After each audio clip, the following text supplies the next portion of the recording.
सुरखरू होता है इंसान ठोकरे खाने के बाद। आहा, मनुष्य को ठोकर लग जाए तो भी उसको होश आ जाता है, लेकिन जब तक ठोकर लगने का टाइम आएगा तब तक वो व्यक्ति तो इतना भटक चुका होगा कि उसको जिंदगी व्यर्थ चली गई है। इसलिए ठोकर लाकर जो सुधरे ठोकर से, वो तो फिर जिंदगी भर ठुकराया ही जाता है, वो कोई काम कर रह नहीं जाता है बिना ठोकर के सुधर जाए। सुरखरू होता है इंसान ठोकरे खाने के बाद, और रंग लाती है हिना पत्थर पे घिस जाने के बाद। पत्थर पे घिस जाने के बाद, अरे मेहंदी पत्थर पर घिसो तब इसका रंग उछल कर आता है। कौन घिसेगा इस मेहंदी को? अब किसी के पास टाइम नहीं कि मेहंदी घिसने बैठे, और किसके पास टाइम है कि तुमको ठोकर मारे तब तुम जागोगे? कौन ठोकर मारेगा? बिना ठोकर ही जग जाओ। उत्तिष्ठित जागृत प्राप्य वरान निबोधत क्षुरस्य धारा दुरत्या निष्ठा दुर्गम पथस तत्कवयो बदंती। कठोपनिषद का ऋषि कहता है कि हे मानो तुम उठो, उठने को बता रहा है।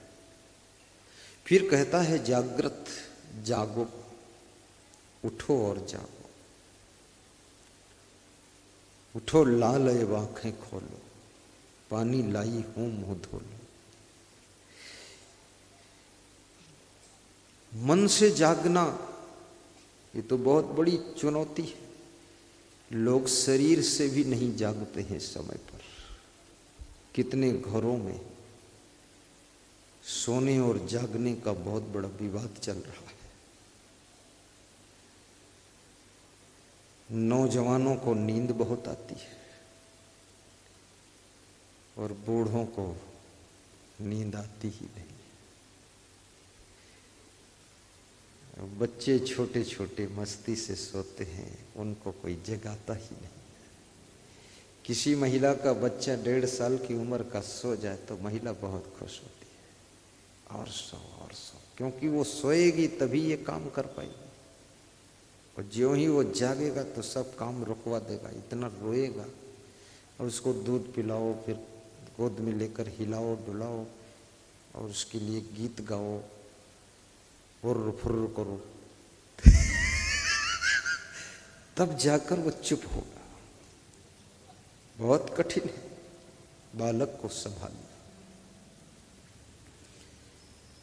लेकिन जिस बालक को कोई महिला संभालती है, वो बालक एक दिन बड़ा होकर के संत भी बनता है, कलेक्टर भी बनता है, मिनिस्टर बनता है, सीएम पीएम बनता है। वो बालक आगे चल करके एक अच्छा किसान भी बनता है, ड्राइवर भी बनता है। इसलिए महिलाओं का समाज के अंदर बहुत महत्वपूर्ण स्थान माना गया है, क्योंकि ये बहुत बड़े कार्य को करती है, बच्चों को संभालना।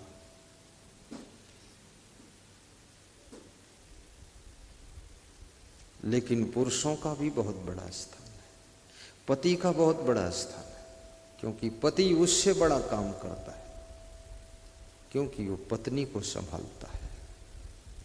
पत्नी को संभालना तो बहुत ही खतरनाक है, ये खतरे से खाली काम नहीं।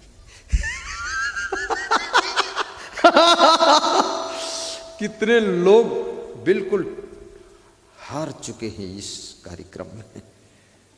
बहुत कठिन है, पसीना छूट गया है पत्नी को संभालना। और जो भी पति है, वो चाहे लखपति हो, करोड़पति हो, अरबपति हो, या राष्ट्रपति हो, या पत्नी पति हो, पति बने कि जिम्मेदारी बढ़ जाती है।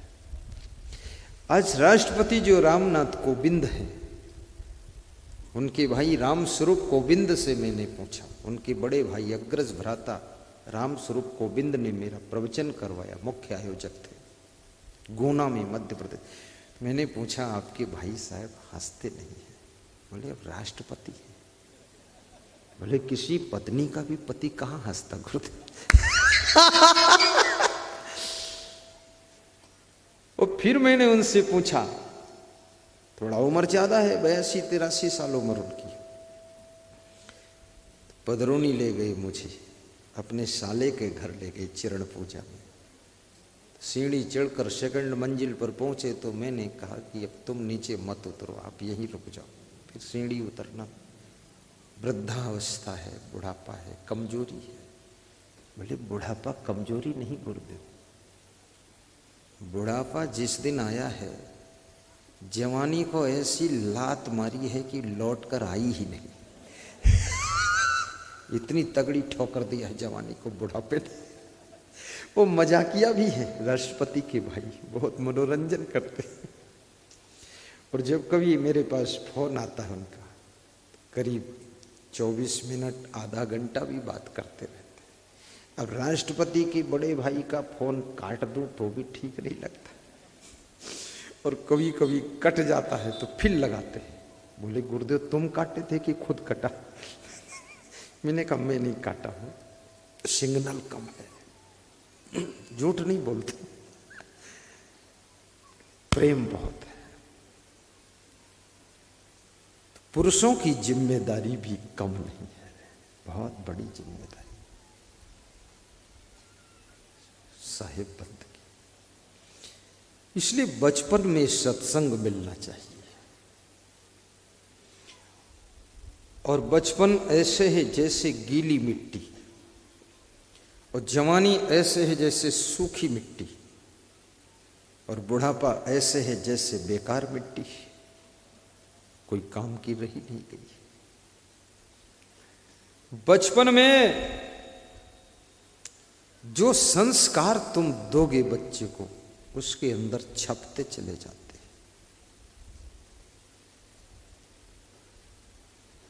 आपने नाम सुना होगा सुल्ताना डाकू का। इस सुल्ताना डाकू का नाम उत्तर प्रदेश में मशहूर है। पुलिस जवान Arjun Singh Raghuvanshi, sub inspector, CID inspector, ये हमारे साथ सीआईडी इंस्पेक्टर मेरी ड्यूटी में है। ये सादी ड्रेस में रहते, और मैंने इनको सेवा भी दे दिया कि जो कोई उज्जैन आश्रम के लिए धन दान दे उसको लिखो, रसीद दे दो। और कोई यदि हरिद्वार कुंभ मेला के भंडारा के लिए अन्नदान का संकल्प ले, उसका भी लिख लो। तो लिखते भी है, और है सीआईडी विभाग से, तो थोड़ा बच के भी रहना। लेकिन मेरा भक्त भी है, भक्त भी है, ड्यूटी मेरे साथ है। तो बड़ी मजे की बात है। क्या सुना रहा था? अभी अभी कुछ बता रहा था। क्या था? तुम इतने भोलो राम साहू हो, कैसे भूल जाते? बोलो ना, अभी क्या कह रहा था? कोई याद दिलाते हैं? गीली मिट्टी, हाँ ये होशियार है। धन्यवाद। काशी बनारस का गंगा का पानी पिया है इसलिए दिमाग तेज है। कुछ लाई है लोटा भर गंगा का पानी, मैं भी पी लूं, मुझे भी ना भूले। गीली मिट्टी, सूखी मिट्टी, सुल्ताना डाकू। साधु ने बताया सुल्ताना डाकू, क्योंकि डाकू का कुछ असर उसमें भी होगा। याद रखा डाकू। तो ये सुल्ताना डाकू उत्तर प्रदेश में बिजनौर जिले में हुआ था। शासन प्रशासन को हिला दिया था उसने। उसको जब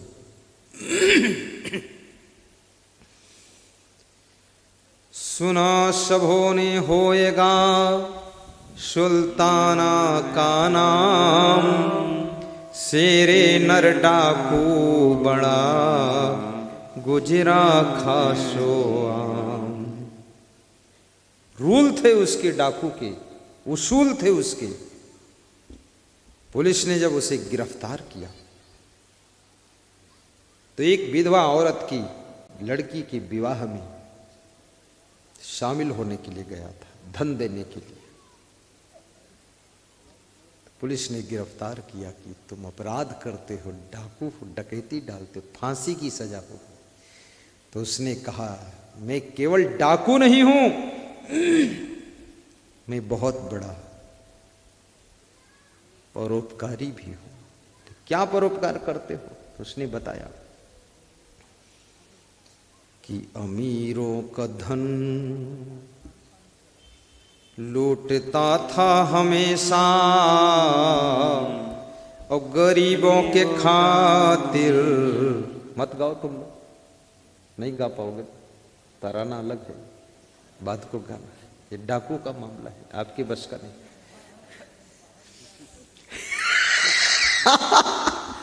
कोशिश करते हैं हमारे संत की हम भी गुरु के साथ स्पीड पकड़े, पर इसमें रुक जाओ, फिर आगे आलम गाना। तो अमीरों का धन लूटता था हमेशा और गरीबों के खातिर बनाया था पेशा। क्यों लूटता था अमीरों का धन? क्योंकि गरीबों को बांटना था मुझे। इसलिए मैं डाकू हूं, अपराधी हूं, लेकिन साथ साथ परोपकारी भी हूं, सहायता भी करता हूं। पुलिस वाले हंसने लगे कि तुझे बांटना है तो खुद कमा कर बांट, दूसरे का लूट कर क्यों बांटता? मददगार रहता गरीबों का हरदम, मिटाता था बेवाओं का दुख हमदम। गरीबों का मददगार हर समय में रहता हूं, और जितनी बेवाएं हैं, क्या विधवा विडो औरत है जिसका पति मर गया, उसको ढूंढ ढूंढ कर मैं धन देता हूं, मदद करता हूं। इसलिए मुझे गिरफ्तार मत करो, छोड़ दो, नहीं विधवाओं की मदद कौन करेगा यदि मेरी फांसी हो जाती। पुलिस के लोग भी सोच में पड़ गए, इसको मुश्किल से तो पकड़ में आया है, पर छोड़ो कैसे? नहीं छोड़ा, फांसी की सजा हो गई, जजमेंट सुना दिया गया। जज ने पूछा किसी से मिलने की इच्छा है? मां से मिलूंगा मैं, अपनी मां से। मां को बुलाया गया। मां जब उसके पास में गई तो मां के पड़ोस में अपना मुंह लेकर गया। जज ने सोचा कि मां के कान में कुछ कहना चाहता है, कान में कुछ नहीं कहा।